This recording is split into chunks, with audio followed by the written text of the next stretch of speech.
Assalamualaikum warahmatullahi wabarakatuh. Waalaikumsalam warahmatullahi wabarakatuh. Selamat pagi teman-teman. Gimana kabarnya? Sudah makan belum? Sudah, yakin? Hari ini kita belajar apa ya? Sejarahnya lebih spesifik. Sejarah apa ini? Kira-kira teman-teman. Apa ini? Yang dibaca dari belakang? Apa ini? Tulisannya? Metode. Oke, sebelum itu mari kita berdoa ya. Berdoa terlebih dahulu supaya kegiatan hari ini bisa berjalan dengan lancar. Berdoa dimulai.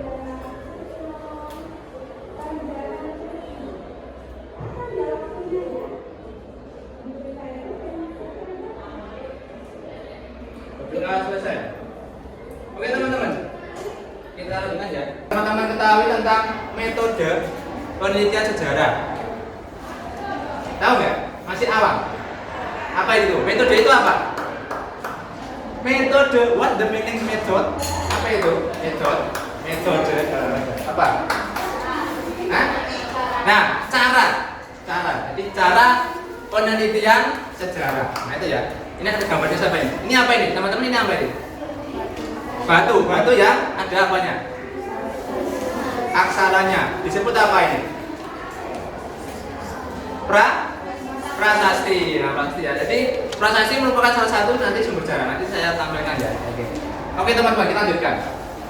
Pada ini tujuan pembelajaran kita adalah menjelaskan langkah-langkah atau penelitian ya.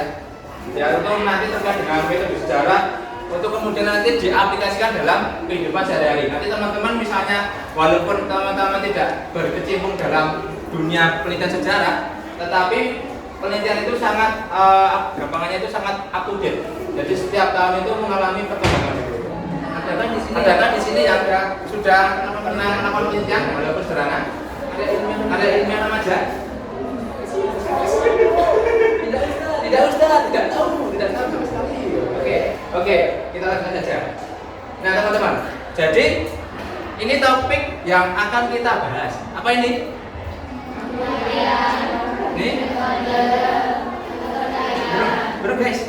Nah, jadi pengertiannya apa, kemudian metodenya bagaimana, kemudian keterkaitannya dengan kehidupan sehari. Jadi, ini teman-teman, ini siapa ini? Ini saya. Jadi ada penelitian seperti ini, secara ilmiah seperti ini. Teman-teman nanti bisa baca. Ini adalah suatu proses investigasi yang dilakukan oleh seorang aktif kemudian tekun sistematis. Itu untuk menafsirkan data-data yang telah kita ambil. Misalnya nanti terkait dengan penelitian tentang Klaten. Apa sih yang menarik dari Klaten? Oh, ternyata Klaten itu memiliki tenun yang sangat luar biasa. Ciri khasnya, motifnya itu bagus, berbeda dengan yang lain. Nah, nanti teman-teman bisa meneliti apa saja yang perlu dikumpulkan datanya gitu. Nah, kemudian ada teorinya atau hukumnya. Teori yang nanti digunakan itu apa? Nah, ini. Nah, ini penelitian sejarah adalah proses mengkaji secara sistematis suatu peristiwa masa lalu dalam rangka mendapatkan pengetahuan dan pemahaman lebih mendalam dari peristiwa yang sudah terjadi. Karena pada waktu itu kan gampangannya kita kan tidak hidup di masa yang kejadian itu berlangsung. Jadi kita itu ibaratkan sebagai seorang detektif, kemudian menggali informasi, kemudian kita tafsirkan informasi itu. Apakah memang kejadiannya seperti itu di masa itu? Nah, itu ya, gampangannya seperti itu teman-teman. Ini apa ini teman-teman? Ada yang pernah ke sini? Belum, itu ke sana ya. Nanti kita ke sana. Tapi lewat virtual, oke? Nanti tak tampilkan lewat virtual. Nanti kita bisa mengitari namanya apa nih? Gapura Bajang Ratu di Trawulan. Ini saya ketika penelitian ya. Ini salah satu contoh ketika saya melakukan penelitian teman-teman di Trawulan ya, di Trawulan, Mojokerto. Ada yang pernah ke sana? Belum pernah. Ke sana dong, itu bagus dong. Ke Demak pernah? Demak pernah? Ke Kudus? Yang masa Islam itu ternyata ada beberapa gaya arsitektur yang sama di masa Islam. Teman-teman kalau masih ingat dengan konsep keberlanjutan sejarah kemarin, Nah, itu mah ada hubungannya dengan itu. Gitu ya. Nah, ini kemudian ada beberapa tokohnya ya. Jadi siapa? Jadi siapa? Tidak kenal, namanya sudah apa sudah kenal? Namanya ini dokter Kunto. Ini dokter Kunto. Kunto di Wijaya. Kunto Wijaya. Ini siapa? Ini siapa? Ini Profesor Sarwono Kartodirjo. Dia seorang sejarawan dari Indonesia. Kalau yang ini dari luar negeri. Gitu ya. Gitu ya. Kemudian ada penelitian ini, dia ada di sangat banyak sekali penelitiannya ya. Jadi teman-teman nanti bisa mengambil dari siapa saja boleh. Nah, gitu. Ini salah satunya ada dari Louis Boltzak. Dia memiliki pendapat terkait dengan cerita sejarah ya, yaitu proses menguji dan menganalisis secara kritis rekaman dan peninggalan masa lalu. Kemudian direkonstruksi kembali secara imajinatif daripada masa lampau, kemudian ditulis. Penulisan ini disebut sebagai historiografi. Jadi teman-teman saya sudah mencoba merangkai sejarah teladan, semoga yang terbit ya, semoga saya bisa menerbitkan buku ya teladan. Itu baru saya tulis. Jadi salah satunya seperti itu. Saya berimajinasi, oh ternyata pada zaman hidup muda itu ternyata seperti ini kok. Kenapa saya bisa seperti itu? Nah, nanti ada jawabannya. Gitu ya. Clear? Sampai sini clear? Oke. Lanjut. Gitu ya. Nah. Kemudian ada Pak Sartono. Ada yang punya bukunya ini? Tidak punya. Ini bukunya bagus loh. Kalau teman-teman pengen berkecimpung di dunia sejarah, ini salah satu buku yang sangat penting menurut saya. Teman-teman boleh membaca ini, bagus. Nah, kalau Pak Sartono ini, beliau memiliki opini tentang metode sejarah atau cara penelitian sejarah itu. Nah, jadi bagaimana kita mengetahui, how to know, bagaimana kita mengetahui. Kemudian Pak Kunto Wijaya atau Dr. Kunto Wijaya, ini beliau sudah almarhum ya. Doakan beliau semoga beliau di sana dapat tempat yang lebih baik. Iya. Punya bukunya ini? Tidak punya. Nah, bagaimana ini? Nah, teman-teman perlunya literasi. Ya, jadi teman-teman saya tekankan di sini, teman-teman itu masih muda, ya. Pikirannya itu belum mikir ya kemana-mana. Jadi kalau bisa perbanyaklah literasi. Sehari 1 halaman, 2 halaman, 3 halaman itu cukup literasi. Nanti teman-teman sudah tulis di buku itu. Hasilnya kalian membaca itu apa? Itu nanti melatih apa yang namanya? Intelijensi kalian, otak kalian gitu ya. Karena ini salah satu karunia dari Allah Subhanahu Wa Taala. Kita gunakan sebaik-baiknya gitu ya, otak kita itu ya. Ini kalau Kunto Wijaya seperti ini. Metode sejarah adalah petunjuk pelaksanaan dan teknis tentang bahan, kritik, interpretasi sejarah serta penyajian dalam bentuk tulisan. Gitu. Jadi nanti ada kritik sejarah. Apa itu kritik sejarah? Tak? Saya nggak tahu itu kritik sejarah itu apa tak? Interpretasi saya juga nggak tahu tak? Dewa nggak tahu gimana. Nah itu nanti kita belajar. Gitu. Oke, lanjutkan. Lanjut. Ini teman-teman kita masuk ke metode penelitiannya. Nah, bagaimana kita meneliti? Ini ada langkah-langkahnya. The first. Nah, yang pertama kita milih topiknya dulu. Apa yang menarik terhadap topik atau peristiwa yang teman-teman misalnya tertarik dengan topiknya itu. Topiknya misalnya tentang perdagangan. Apa sih yang menarik dengan perdagangan itu? Misalnya bagaimana kain sutra itu bisa menjadi komoditas sangat laku di pasar Eropa. Oh, karena proses pembuatannya sangat panjang tak? Karena pembuatnya itu sangat lama, kemudian jaraknya dari Cina sampai ke Eropa itu lama tak? Oh ya, itu salah satunya. Kemudian teman-teman, pemilihan topik itu bersifat unik, kesatuan, bernilai, orisinal dan praktis. Orisinal itu apa? What the meaning original? Kalau teman-teman di teh original, asli dari ide kalian sendiri, asli gitu. Nah seperti itu. Gitu ya. Kemudian apa saja yang harus diperhatikan ketika ini siapa?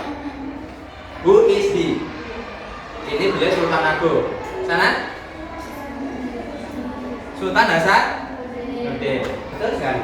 beliau mendapatkan julukan apa ini? Ayam jantan dari timur. Kenapa ayam jantan dari timur? Karena beliau sangat berani melawan Belanda. Oke teman-teman. Nah ini satunya adalah kedekatan emosional. Ketika kita mau melakukan penelitian atau melakukan topik, oh ternyata saya kedekatan emosional saya terhadap tempat tinggal saya itu sangat luar biasa. Sehingga saya meneliti tempat tinggal saya. Contohnya studi saya.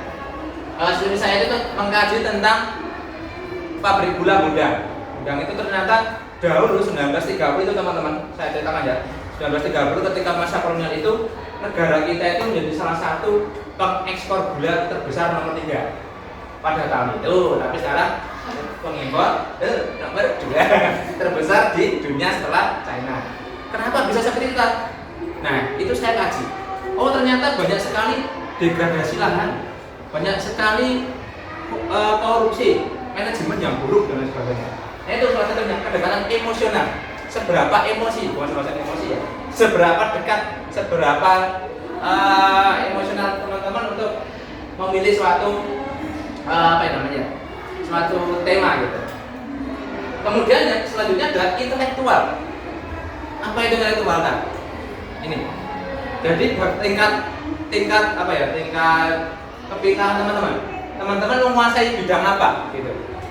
Misalnya menguasai bidang ekonomi, jadi nanti bisa saja penelitian teman-teman itu nanti fokusnya ke ekonomi seperti itu. Nah gitu ya. Clear? Dong? Discord? Ada pertanyaan? Boleh angkat tangan? Oke, lanjut ya. Lanjut? Lanjut. Nah, kemudian kita heuristik. Apa itu kan heuristik kan? Yang dibaca apa ini? Yang dibaca ya? Heuristik pengumpulan. Nah, dari berbagai sumber. Nah, ini ya. Nah, ini. Oke, saya tunjukkan ya beberapa media atau sumber sejarah. Ini saya bawa dari rumah saya. Ini koleksi saya teman-teman. Nah ini ada apa ini? Wayang. Nah ini wayang ya. Wayang ini salah satu bisa jadi sumber sejarah. Teman-teman, wayang seperti ini ternyata sejak era klasik sebelum Islam dan datangnya Islam itu ini sangat berpengaruh terhadap gampangannya itu penyebaran agama Islam bisa. Sunan Kalijaga menggunakan ini. Mana Semar? Nah, ini toko-toko ini ada di tas masing-masing. Nah, si Semar Bodra apa? Semar Bodra, ayo. Atau yang Semar. Orang-orang Jawa yang mistisme Jawa itu pasti beliau mengenai yang Semar gitu. Semar ini dalam pertunjukan wayang pasti ada ciri khasnya. Bagagag sak gulito mel. Nah, bisa seperti itu. Jadi ada ciri khasnya. Ketika Semar ini berkata, tole Pak Jono anakku, kayak teman tole, iya Pak, jadi cepat. Gitu. Jadi kenapa disebut sebagai Punokawan? Nah, karena Semar ini menjadi tokoh yang atau Punokawan dan kawan-kawan ini menjadi tokoh yang gampangannya muncul untuk membantu para bangsawan pada zaman itu. Ini menurut cerita ya, begitu. Nah, ini bisa sumber sejarah. Contohnya teman-teman ya, ini sejarah. Ada lagi, ada foto ya. Ini fotonya siapa? Tutup dulu. Siapa? Siapa ini? Pangeran Diponegoro. Oke, betul. Ini siapa ini? Ya, Dr. Sutomo. Oke. Ini siapa ini? Ini siapa? Siapa itu? Ki Hajar. Nah, gitu. Nama aslinya siapa? Raden Mas Suwadi Surya. Nah itu. Ini dari timur. Patimura. Ini, woi, kelihatan. Ini siapa? Nah, kok Cut Nyadin loh Mbak? Bukan ini orang laki, bukan Cut Nyadin. Ini memang dari Aceh ya, dari Aceh. Jadi Aceh itu salah satu wilayah yang dalam perlawanan bangsa Belanda itu sangat panjang Mbak perjalanannya. Ini Tukul C Dikiro. Ini salah satu tokoh juga. Nah gitu ya. Sumber sejarah. Nah ini teman-teman. Sumber sejarah itu dibagi menjadi apa ini? Sumber primer, sekunder. Apa yang maksudnya itu? Primer itu apa? Berarti sumber yang penting, paling penting. Kemudian sekunder, jadi di bawahnya primer. Nah ini teman-teman, ada contohnya. Ini termasuk sumber apa? Apakah itu sumber primer? Apa itu sumber primer? Nah, kita ya. Nah, sumber primer merupakan sumber sejarah yang dikeluarkan atau muncul sejaman dengan peristiwa itu terjadi. Misalnya tahun 1990. Gitu. Jadi gambar ini misalnya dikeluarkan tahun 1990 itu termasuk sumber primer atau sumber otentik atau sejaman, gitu ya, sejaman. Jadi bisa saja nanti di luar ini juga nanti merupakan sumber yang berbeda, gitu ya. Ini sumber primer, tergantung tahunnya. Ini menurut beberapa ahli ya. Bisa juga dikeluarkan oleh orang yang menyaksikan atau pelaku sejarahnya atau pelaku peristiwa. Misalnya saya di jalan, kemudian saya beli apa namanya dinasel ya, kemudian saya minum, kemudian itu tumpah. Nah, kejadian itu saya ceritakan kepada seorang atau teman-teman di kelas. Nah, itu termasuk saya itu yang memberi keterangan itu termasuk sumber primer karena orang yang melakukan atau melihat, gitu ya, atau mendengar. Nah, seperti itu. Kemudian menurut Taufik Abdullah ya teman-teman, ada pengertiannya sendiri. Sumber primer itu adalah sumber yang belum diolah. Sumber primer dapat memiliki bentuk atau beberapa bentuk, yakni arsip, hasil wawancara, fosil, dan artefak. Ini ada ya teman-teman ya, ada fosil juga ya. Kita lihat kan ada artefak ya. Mohon maaf ini banyak sekali yang saya bawa ya. Ini apa ini? Kepala siapa? Ini ya. Ini bisa disebut sebagai artefak. Apa itu artefak tak? Artefak itu semacam benda-benda peninggalan zaman dahulu yang terkubur lama kemudian menjadi seperti ini. Hasil kebudayaan manusia itu disebut artefak, gitu ya. Apa? Kenapa kecil? Ini kan sama kepalamu bisa mana? Oh, berarti otaknya lebih besar. Siapa? Ya dari itu. Ini salah satu contoh ya teman-teman. Ini satu manusia yang buah. Jadi diperkirakan itu otaknya segini atau ukuran manusia ini segini, 150 cm ya, tingginya 150 cm. Ada nggak? Nah, jadi manusia itu disebut sebagai artefak. Nah, ini artefak. Kemudian yang arsip seperti apa Ustaz? Bentuknya. Nah, arsip seperti ini. Ada contohnya. Arsip ya.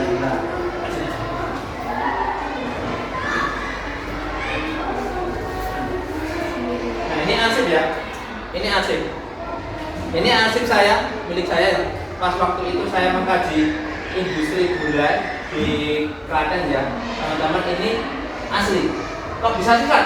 Nanti saya ajari bagaimana membedakan sumber palsu sama sumber asli otentik. Ini bau kuno. Nah, jadi baunya kuno.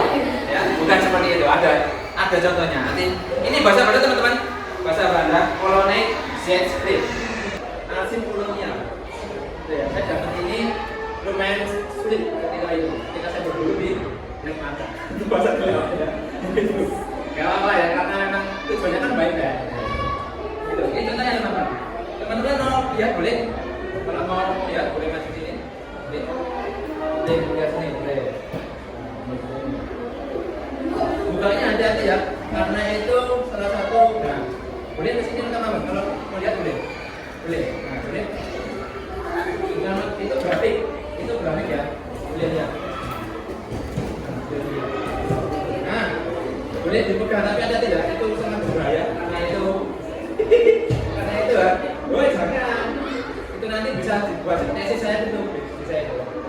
Oke, dengan jarak juga. Itu tentunya itu teman-teman. Nah, itu ya. Nah, itu kalau yang itu tahun kolonial. Kalau ini tahun 1965. Berbeda lagi banyak. Berbeda. Apa? Oh, ini banyak sekali saya. Nah, ini teman-teman bisa bisa cek ya kondisinya seperti ini. Bau kuno, karena bau kunoan itu ceritanya. Hati-hati mukanya, hati-hati.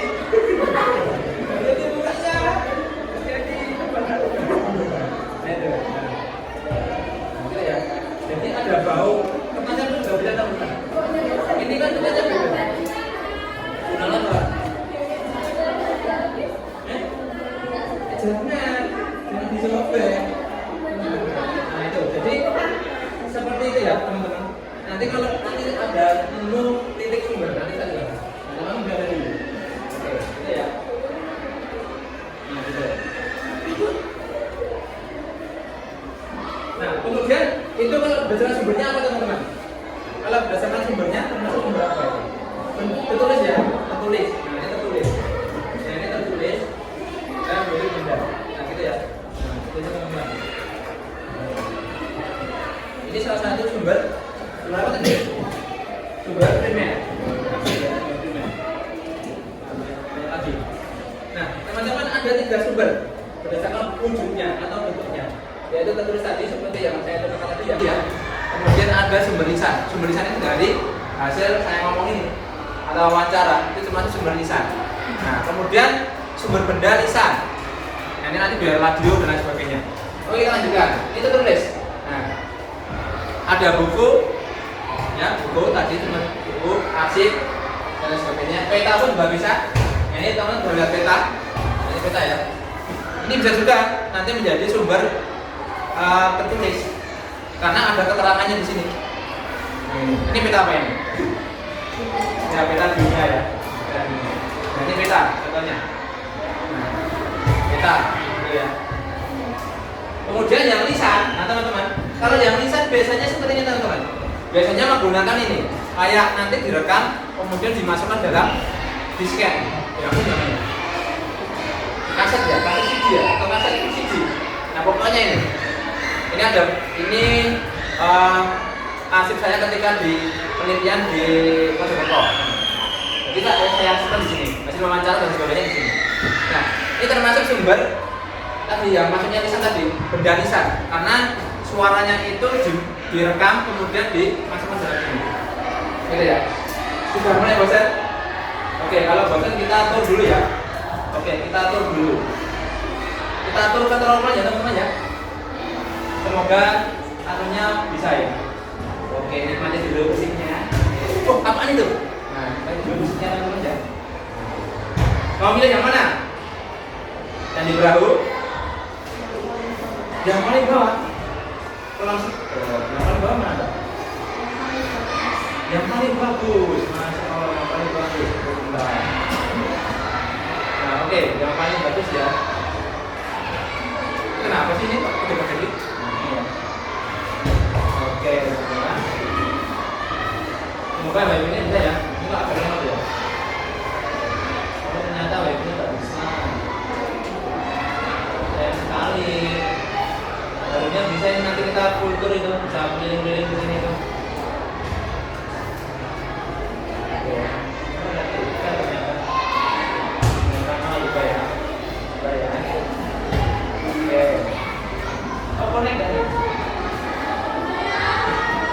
Tidak connect lagi. Kita tekan juga.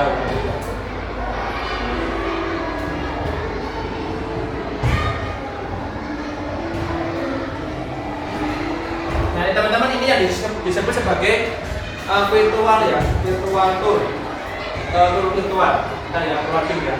Memang agak lemah sih. Maaf. Ya, maaf. Oke, dari materi tadi, apakah ada pertanyaan sebelum saya lanjutkan? Dari sumber-sumber tadi membedakannya mudah ya.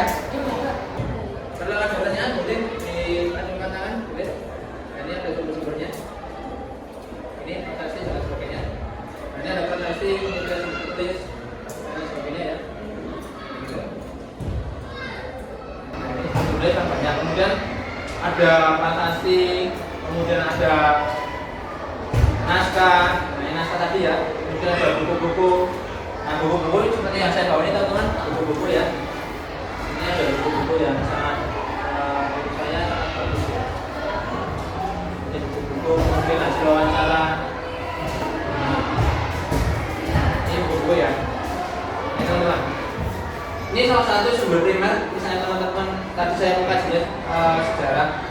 Lihat ya. Yes. Oke, oh bisa. Oke, kita atur ya. Oke, teman-teman. Ini kelihatan nggak? Aduh, nggak ada emosinya. Nah ini. Pas baru lipat ya, selamat ya. Jadi terus masih normal kelihatan. Nah ini bisa dibuka terus seperti ini teman-teman. Nah, kita atur dulu ya. Sinyalnya kurang bagus. Nah, ini apa teman-teman namanya? Ini candi tikus ya. Di candi tikus itu ternyata di sini ada teman-teman. Dijelaskan di sini ada. Tapi nama aslinya bukan candi tikus. Tidak diketahui. Jadi di narasi dari sumber sejarah yang kita pakai untuk menganalisis ini, inilah salah satu fungsi di mana sumber primer ini menjadi kuncinya gitu. Atau nanti kita bisa menelaah lebih dalam ya terkait dengan sumber sejarah yang ada gitu. Nah ini ada macam-macam gitu ya. Nah gitu. Ada ya. Nah ini kita bisa bentuk seperti ini. Ini namanya virtual tour ya.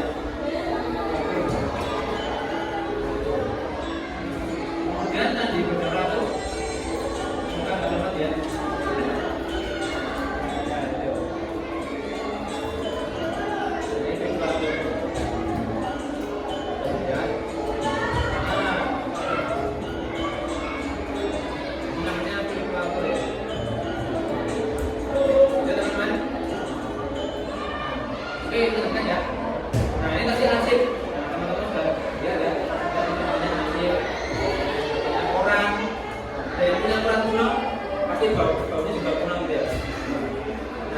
Kemudian sumber jalisan, jadi wawancara. Ini contoh ya, contoh ketika Presiden Soekarno diwawancarai oleh Cindy Adam. Cindy Adam itu salah satunya wartawan yang sangat terkenal pada waktu itu ya. Bahkan bukunya itu sangat bagus. Saya sudah baca itu bagus dan memang informasinya sangat lengkap. Nah itu informasi itu yang disebut sebagai sejarah lisan, yaitu keterangan-keterangan dari Presiden Soekarno ketika diwawancarai. Nah ini disebut sebagai sejarah lisan atau sumber sejarah lisan atau lewat wawancara, hasil wawancara. Sampai sini apa? Oke, clear ya? Cita ya? John ya? Oke, lanjut ya. Nah ini sumber benda. Nah teman-teman, sumber benda banyak sekali ya contohnya sumber benda. Kemudian bagaimana untuk menguji kebenaran isi dari sumber sejarah itu kan? Ternyata ada namanya nih teman-teman, ada titik sumber atau verifikasi sumber. Nah ini mengacu pada kondisi, ada titik internalnya, ada internal dan eksternal. Kalau internal itu berdasarkan isinya. Isinya ini seperti ini. Isinya seperti apa tuh? Ini teman-teman ada silsilah keluarga raja ya. Nah ini tak tampilkan videonya. Berdasarkan ini silsilah raja Majapahit seperti ini.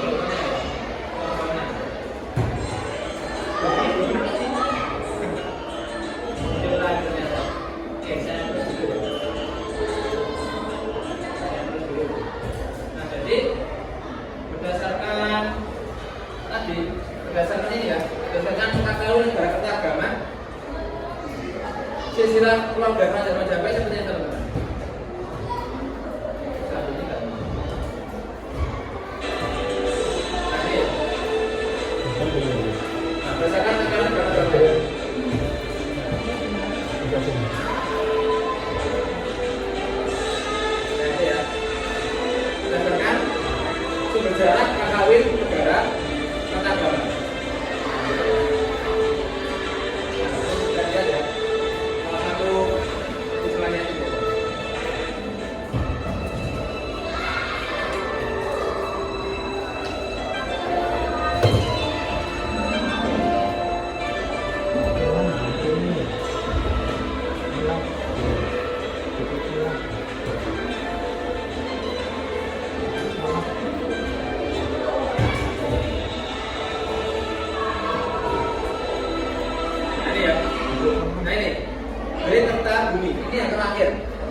istilah itu tadi masih banyak sekali kontroversi.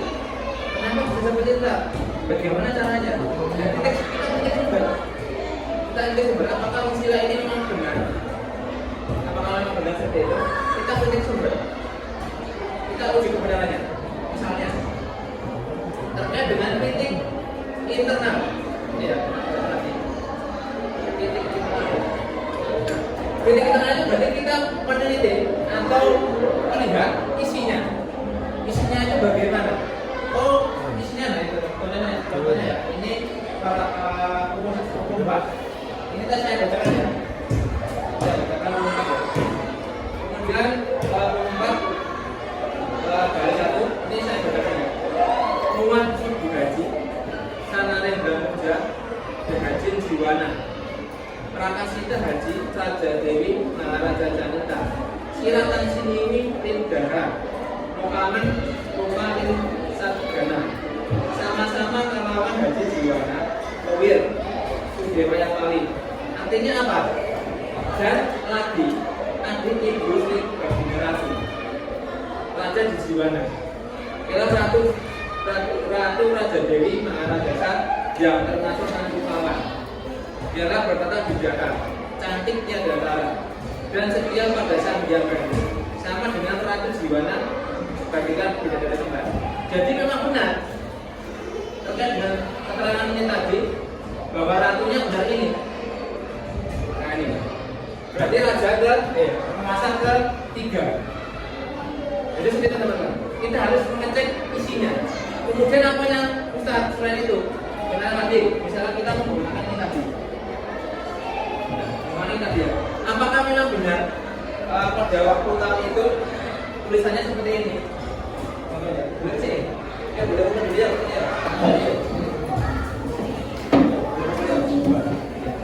Jadi teman-teman yang dinamakan dengan kritik internal itu seperti ini. Ayo, juga.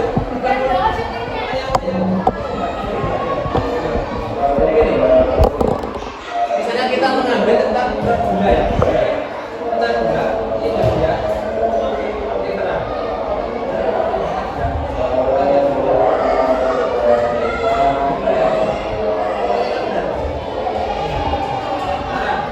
Kemudian setelah gula isinya, kita kaji tentang tulisannya, gaya tulisannya. Apakah zaman dahulu tulisannya sudah mulai modern atau menggunakan masih menggunakan tangan? Ternyata pada zaman itu sudah menunjukkan mesin ketik. Ternyata memang seperti ini. Ternyata begitu. Kemudian yang ketiga kita lihat kertasnya. Kertas zaman dulu apakah sama dengan kertas sekarang ini? Ini juga. Kemudian berikutnya kalau misalnya sumbernya itu banyak, kita bandingkan, kita lagi kita bandingkan. Nah ini sama ini kita polanya benar sama tulisannya sama ya, nah sama. Kemudian bahasanya sama ya. Nah jadi ini caranya seperti itu. Ini disebut sebagai verifikasi sumber atau bikin sejarah.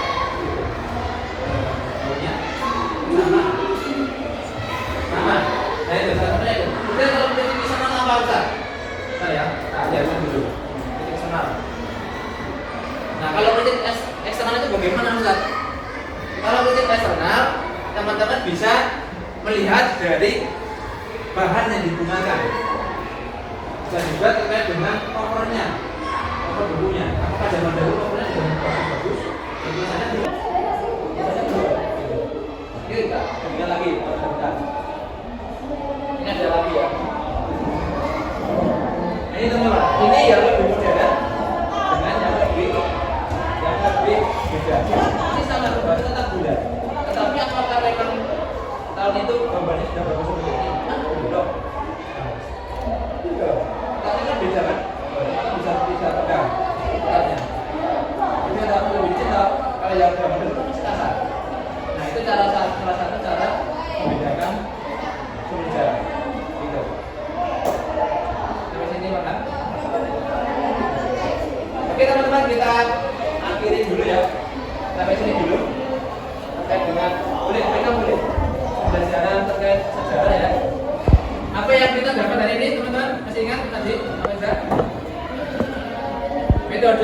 yang jelas. Kemudian apa saja yang pertama? Pemilihan. Kedua, heuristik atau masuk ketiga, kritik sumber. Nah itu ya. Kemudian teman-teman apa yang teman-teman dapat pembelajaran pada hari ini? Yo, ada mana itu? Yang berani? Apakah yang kita dapat ketika belajar dalam sejarah? Apakah yang kita dapat? Ayo, boleh langsung aja. Boleh aja. Ya, coba Mbak boleh. Ya, mana terus sama dulu. Kemudian apa lagi? Yang lain? Ayo, bersuara boleh ayo. Coba. Nah, itu tadi Pak menyebutkan mengenal tokoh-tokoh zaman dahulu, ya itu benar. Kemudian apa lagi? Apa yang kalian dapat ketika belajar sejarah, metode penyejarah? Coba. Mengetahui sumber sejarah, oke. Kemudian apa lagi Bang? Kau dengan sejarah, terus apa lagi? Apa lagi? Nah itu ya penting ya. Tiga itu. Jadi dengan kesehatan apa yang terjadi dengan mempelajari metode penelitian sejarah kita dapat lebih kritis gampang. Kita lebih kritis ya dalam hal apapun. Misalnya teman-teman dikirimin berita-berita hoax gitu. Oh ini nggak benar ini. Karena teman-teman menerapkan kritik sumber. Kita cek dulu sumbernya dari mana toh. Nah gitu. Oke teman-teman ya. Kurang lebihnya saya mohon maaf ya. Terima kasih teman-teman atas perhatiannya dan kekompakan kalian. Saya doakan teman-teman menjadi orang sukses ya. Bisa merubah negara ini ya. Bisa berkompetisi di internasional, dunia internasional. Oke. Sukses dunia akhirat. Oke, sebelum kita tutup, mari kita